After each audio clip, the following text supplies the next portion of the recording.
अस्सलाम वालेकुम and good morning to everyone. आज हम CCF 3.1 चैप्टर 10 के पेज 5 में वेरिएबल पैरामीटर्स, सेफ्टी चेक और MMA वेल्डिंग प्रोसेस की वजह से जो इम्परफेक्शन आती हैं इस पर डिस्कस करेंगे। तो इससे पहले हम इंस्पेक्शन पॉइंट में जो नंबर 1 में वोल्टेज और नंबर 2 में करंट एंड पोलैरिटी, और आज हम पेज 5 में नंबर 3 में ओपन सर्किट वोल्टेज, नंबर 3 में OCV ओपन सर्किट वोल्टेज पे डिस्कस करेंगे। तो यहाँ से अभी हम इसको चेक करते हैं। Number 3 OCV। A check should be made to ensure that all equipment can produce the OCV required by the consumables and that my voltage selector has been moved to the correct position। यहाँ तक इसको देखते हैं। और इस चीज़ को sure करना है कि जो इक्विपमेंट में जो OCV है, क्या वो कंज्यूमेबल्स और जो बेस मेटल है उनकी रिक्वायरमेंट को पूरा करता है। That any voltage selector has been move to the correct position. और जो वोल्टेज सेलेक्टर है क्या वो करेक्ट पोजीशन पे मूव करता है, क्योंकि ये ना हो कि ड्यूरिंग वेल्डिंग उसके जो वोल्टेज है वो कोई और नज़र आ रहे हों, और उसका जो ट्रांसफार्मर या रेक्टिफायर कोई भी अगर हम इक्विपमेंट इस्तेमाल कर रहे हैं तो उसके डिस्प्ले में जो उसके जो वोल्टेज हैं वो कुछ डिफरेंट हो। और इसके अलावा यहाँ पे क्वेश्चन भी बनता है कि जो OCV है अगर वो प्रॉपर तरीके से काम नहीं कर रहा तो क्या उसको जो स्टोर में रिटर्न करना चाहिए, या फिर उसको जो है वो रेक्टिफायर करना चाहिए, या फिर उसको रिपेयर करना चाहिए। तो उसका जो करेक्ट जो आंसर है वो ये होगा कि उसको जो है वो क्वारंटाइन करना चाहिए, यानी कि उसको जो है वो वेस्ट कर देना चाहिए। तो नंबर 4 में इसका जो करंट एंड पोलैरिटी है, a check should be made to ensure that the current types and range is detail on the WPS। और इस चीज़ को मेक श्योर करना कि जो करंट है क्या वो WPS में जो मेंशन है उसी रेंज में हम जो है वो जो एम्पेयर है जो करंट है वो इस्तेमाल कर रहे हैं। और उसके अलावा जो पोलैरिटी है क्या वो हम WPS के मुताबिक इस्तेमाल कर रहे हैं। और नंबर 5 में other variable parameters, check should be made for the correct angle of the electrodes. और इस चीज़ को चेक करना कि जो हम इलेक्ट्रोड इस्तेमाल कर रहे हैं, जिस पोजीशन पे हम काम कर रहे हैं, क्या उसी पोजीशन के मुताबिक जो इलेक्ट्रोड का एंगल है। और इसके अलावा जो आर्क गैप डिस्टेंस है, और क्या आर्क गैप डिस्टेंस जो बेस मेटल और आर्क के दरमियान जो गैप होता है क्या उसका डिस्टेंस जो है वो करेक्ट है। और इसका जो फार्मूला ये होता है कि जितना इलेक्ट्रोड का डायामीटर होता है उससे हम मल्टीप्लाई करें 2.5 के साथ, और उसी के मुताबिक उसका जो है वो गैप डिस्टेंस होगा। आर्क और बेस मेटल के दरमियान जो गैप होता है उसको आर्क गैप डिस्टेंस कहते हैं, और उसको जो है वो 2 से 2.5 मिलीमीटर का जो डायामीटर है इलेक्ट्रोड से उसको मल्टीप्लाई करेंगे, फिर उसके मुताबिक उसका जो है वो डिस्टेंस जो है वो मेंटेन रखेंगे। उसके बाद स्पीड ऑफ ट्रेवल्स है and all other essential variable of the process given on the approved welding procedure. और उसकी जो ट्रेवल स्पीड है उसको मेंटेन रखना होगा। और इसके अलावा जितने भी एसेंशियल वेरिएबल पैरामीटर हैं जो एक वेल्डिंग प्रोसीजर के लिए अप्रूव्ड है क्या वो WPS के मुताबिक हो रहे हैं। तो checks should be made on the current carrying capacity. तो तो तो नंबर 6 में सेफ्टी चेक्स, तो इसको सबसे जो है वो टॉप में होना चाहिए, लेकिन यहाँ पे उन्होंने नंबर 6 में इसको रखा हुआ है। ओके, तो check should be made on the current carrying capacity और duty cycle of the equipment and that all electrical insulation is sound. और इस चीज़ को चेक करना कि जो करंट कैरिंग कैपेसिटी और जो ड्यूटी साइकिल है वो इक्विपमेंट में क्या वो करेक्ट है। और इसके अलावा that all electrical insulation is sound, और जितनी भी इलेक्ट्रिकल की जो केबल है जैसे वेल्डिंग केबल है या फिर इलेक्ट्रिकल की केबल, क्या उनकी जो इंसुलेशन है वो साउंड है, क्या कहीं से वो डैमेज नहीं हुई।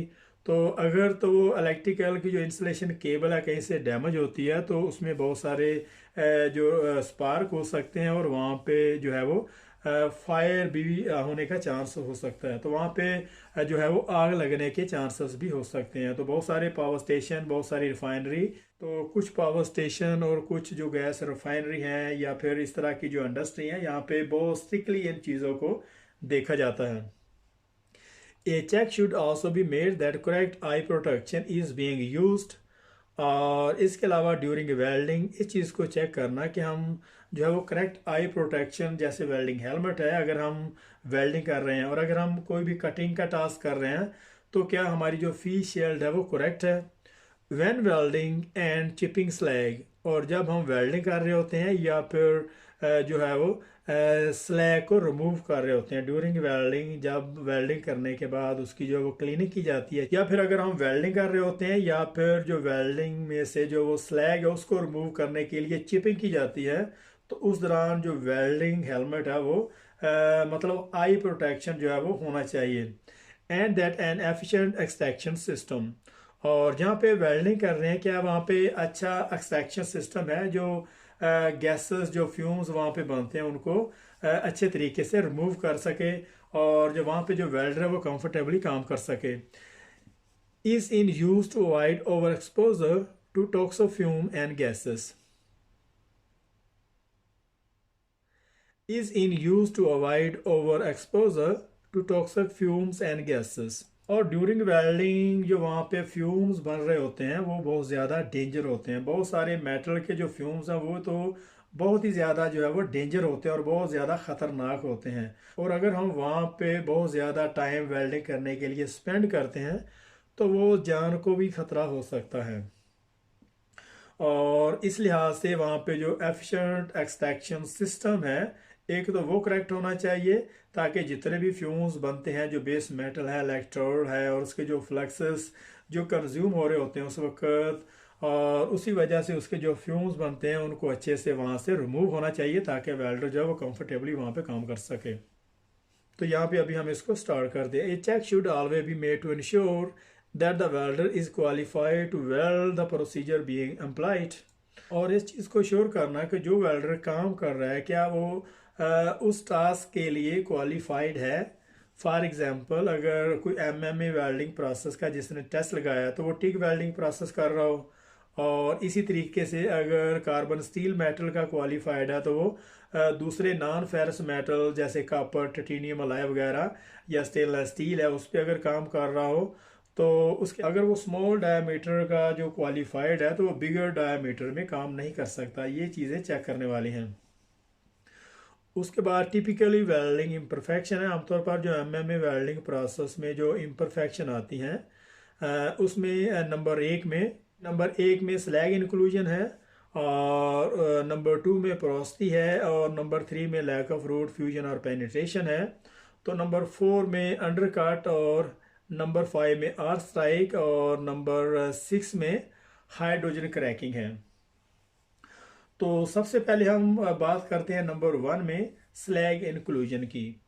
तो स्लैग इंक्लूजन किस वजह से आता है? Cause by the poor welding technique और insufficient interrun cleaning.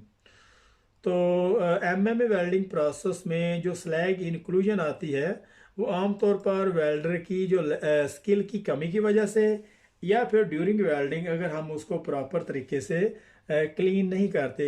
For example अगर हमने एक रन लगाया और रन लगाने के बाद अगर हमने उसको प्रॉपर तरीके से क्लीन नहीं किया, उसके जो फ्लक्स जो उसके जो स्लैग है उनको रिमूव नहीं करते, तो वो सेकंड पास में जो है वो मेल्ट होने के बाद जो है वो वेल्ड में रह जाते हैं। Porosity from using damp or damaged electrodes or when welding contaminated or unclean material। और पोरोसिटी इस वजह से आती है कि जब हम गीले जिस इलेक्ट्रोड में नमी है, मॉइस्चर है, अगर वो इस्तेमाल कर रहे हो, या फिर उनके अलावा इलेक्ट्रोड डैमेज हो, उनमें रस्ट हो, उनकी जो फ्लक्स कोडिंग है वो डैमेज हो, और या फिर उसके अलावा अगर जिस बेस मेटल को हम वेल्डिंग कर रहे हैं उसको प्रॉपर तरीके से उसको क्लीन नहीं किया। तो नंबर 3 में लैक ऑफ रूट फ्यूजन और पेनिट्रेशन। तो और लैक ऑफ रूट फ्यूजन और पेनिट्रेशन किस वजह से आती है? Cause by incorrect setting of ampere, root gap and face. तो लैक ऑफ रूट फ्यूजन और पेनिट्रेशन इस वजह से आती है कि जब हमारा जो एम्परेज है अगर वो इनकरेक्ट है, और इसके अलावा अगर रूट गैप है वो कम है, या फिर जो रूट फेस है वो बहुत ज़्यादा है, तो इस वजह से लैक ऑफ रूट फ्यूजन या इनकम्प्लीट पेनिट्रेशन जो है वो आती है। इनकरेक्ट सेटिंग, मतलब एम्पेयर अगर कम है, या फिर उसके अलावा अगर रूट गैप वो कम है, या फिर रूट फेस अगर उस वो थिकर है तो वो प्रॉपर तरीके से मेल्ट नहीं होता, उसके दोनों एज प्रॉपर तरीके से मेल्ट नहीं होते, इस वजह से रूट फ्यूजन और पेनिट्रेशन आने के चांसेस होते हैं। तो नंबर 4 में अंडरकट है, cause by the too high amperage for the position और by a poor welding technique. तो अंडरकट इस वजह से आते हैं कि या फिर अगर हम हाई एम्पेयर जो है वो इस्तेमाल कर रहे हैं, और इस्तेमाल करने के दौरान उसकी जो पोजीशन अगर हम हॉरिजेंटल में हाई करंट एम्पेयर इस्तेमाल कर रहे हैं तो उस वजह से टॉप पोजीशन पे जो है वो अंडरकट आने के चांसेस होते हैं। या फिर इसके अलावा जो है पुअर वेल्डिंग टेक्निक है, और या फिर ट्रेवल स्पीड टू फास्ट और टू स्लो, और इसके अलावा अगर ट्रेवल स्पीड बहुत ज़्यादा फास्ट है या बहुत ज़्यादा स्लो हम काम कर रहे हैं उस वजह से भी अंडरकट बन सकते हैं। और इसके अलावा अगर आर्क लेंथ जो है वो प्रॉपर नहीं है, या फिर बहुत ज़्यादा क्लोज है, या फिर लॉन्ग डिस्टेंस में है, तो उस वजह से भी अंडरकट आते हैं। Therefore voltage variation particularly during excessive weaving. तो जब हम बहुत ज़्यादा एक्सेसिव वीविंग, जैसे एक ही पास में अगर विड्थ में अगर वेल्डिंग कर रहे हैं तो उस वजह से जो है वोल्टेज में वेरिएशन आती है। तो वो वेरिएशन और एक्सेसिव वीविंग के जो कॉम्बिनेशन से जो अंडरकट जो है वो बन सकता है। तो नंबर 5 में आर्क स्ट्राइक है, cause by the incorrect arc striking procedure या फिर लैक ऑफ स्किल। तो अगर जो आर्क स्ट्राइकिंग का प्रोसीजर है वो सही नहीं है, या फिर जो वेल्डर में स्किल की कमी है, दिस में be also cause by the incorrect fitter secure power turn lead clamp. या फिर अगर हमारी जो केबल्स हैं, जो लीड्स हैं, उनको प्रॉपर तरीके से टाइट नहीं किया, अगर अर्थ क्लैंप है तो उसको भी प्रॉपर तरीके से अगर हम टाइट नहीं करते तो इस वजह से भी आर्क स्ट्राइक हो सकती है। और आर्क स्ट्राइक को स्ट्रे आर्क या फिर स्ट्रे फ्लैश भी कहते हैं, और इसको जो डायरेक्ट वेल्ड की जो प्रिपरेशन है उसी में इसको आर्क स्ट्राइक करते हैं। और इसके अलावा अगर वेल्डर की स्किल है वो अच्छी नहीं है, और इसके अलावा अगर जो केबल्स है, लीड है, अर्थ क्लैंप या दूसरी केबल, अगर उसको प्रॉपर तरीके से टाइट नहीं करते तो उस वजह से भी बेस मेटल पे आर्क स्ट्राइक हो सकती है। तो नंबर 6 में हाइड्रोजन क्रैकिंग है, तो cause by the use of incorrect electrodes type और incorrect backing. Hydrogen cracks caused by the use of incorrect electrode types or incorrect backing procedure and or control of the basic coded electrodes। तो यहाँ पे वो ये बात कर रहा है कि हाइड्रोजन जो क्रैकिंग है, अगर हम करेक्ट जो है वो इलेक्ट्रोड इस्तेमाल नहीं कर रहे, बहुत सारे इलेक्ट्रोड ऐसे हैं जिसमें हाइड्रोजन बहुत ज़्यादा हाई होती है, और बहुत सारे इलेक्ट्रोड ऐसे हैं जिनमें नॉर्मल और बहुत ज़्यादा कम भी होती है। जैसा कि अगर हम बेसिक कोड इलेक्ट्रोड है उसमें हाइड्रोजन है, उसमें हाइड्रोजन जो है वो कम होती है। और इसी तरीके से अगर हम इलेक्ट्रोड जो रोटाइल इलेक्ट्रोड है अगर उसकी बात करें तो उसमें जो है वो बेसिक इलेक्ट्रोड की निस्बत जो रोटाइल इलेक्ट्रोड में हाइड्रोजन ज़्यादा होती है। और इसके अलावा अगर हम सिलोलोजिक जो इलेक्ट्रोड है, जिसे हम 60-10 इलेक्ट्रोड कहते हैं, जिसे हम अपनी लैंग्वेज में 60-10 कहते हैं, उन इलेक्ट्रोड में बहुत ज़्यादा हाइड्रोजन होती है। तो एक तो अगर हम जो है वो करेक्ट इलेक्ट्रोड इस्तेमाल नहीं कर रहे उस वजह से हाइड्रोजन क्रैकिंग आती है, या फिर उनको प्रॉपर तरीके से बैक नहीं किया, आर इनकरेक्ट बैकिंग प्रोसीजर्स, अगर हमने उनको प्रॉपर तरीके से बेक नहीं किया, and are control of the basic coded electrode. और इसके अलावा बेसिक कोडेड इलेक्ट्रोड को हमने उसके जो उसकी जो डेफिनेशन, उसकी जो स्पेसिफिकेशन के मुताबिक अगर हमने उसको ट्रीट नहीं किया, उसको बैक नहीं किया, उसको जो सेफ नहीं रखा, अगर स्टोरेज में जो टेम्परेचर इलेक्ट्रोड के रखने का जो इन्वायरमेंट हमें चाहिए होती है अगर वो प्रॉपर नहीं है, तो इस वजह से भी हाइड्रोजन क्रैकिंग इलेक्ट्रोड्स में आ सकती हैं। तो यहाँ पे बहुत सारे आंसर क्वेश्चन बनते हैं। तो क्या पोरासिटी किन वेल्डिंग प्रोसेस में आती है? तो जो पोरासिटी है वो तकरीबन सारे वेल्डिंग प्रोसेस में किसी न किसी खामी की वजह से आ सकती है। और इसके अलावा जो स्लैग इंक्लूजन है वो किन प्रोसेस में आती है? स्लैग इंक्लूजन आमतौर पर उन वेल्डिंग प्रोसेस में आती है जिन वेल्डिंग प्रोसेस में हम फ्लक्सेस वगैरह का इस्तेमाल करते हैं, जैसे MMA वेल्डिंग प्रोसेस है, flux core arc welding process है, और इसी तरीके से सब मैरिज आर्क वेल्डिंग प्रोसेस। तो इनमें स्लैग इंक्लूजन हो सकती है। और अगर हम कॉपर इंक्लूजन या टंगस्टन इंक्लूजन की बात करें तो वो एमएमए वेल्डिंग प्रोसेस में ये इंक्लूजन नहीं होती, क्योंकि टंगस्टन इंक्लूजन जो है वो टिग वेल्डिंग प्रोसेस में आती है, और इसमें कॉपर इंक्लूजन जो है वो मिग मैग वेल्डिंग प्रोसेस में आती है। और इसी तरीके से जो आर्क स्ट्राइक है, तकरीबन ये सारे वेल्डिंग प्रोसेस में आर्क स्ट्राइक हो सकती है, जिनको हम मैनुअल तौर पर खासकर इस्तेमाल करते हैं। जैसे जिनको हम मैनुअली इस्तेमाल करते हैं उनमें आर्क स्ट्राइक हो सकती है।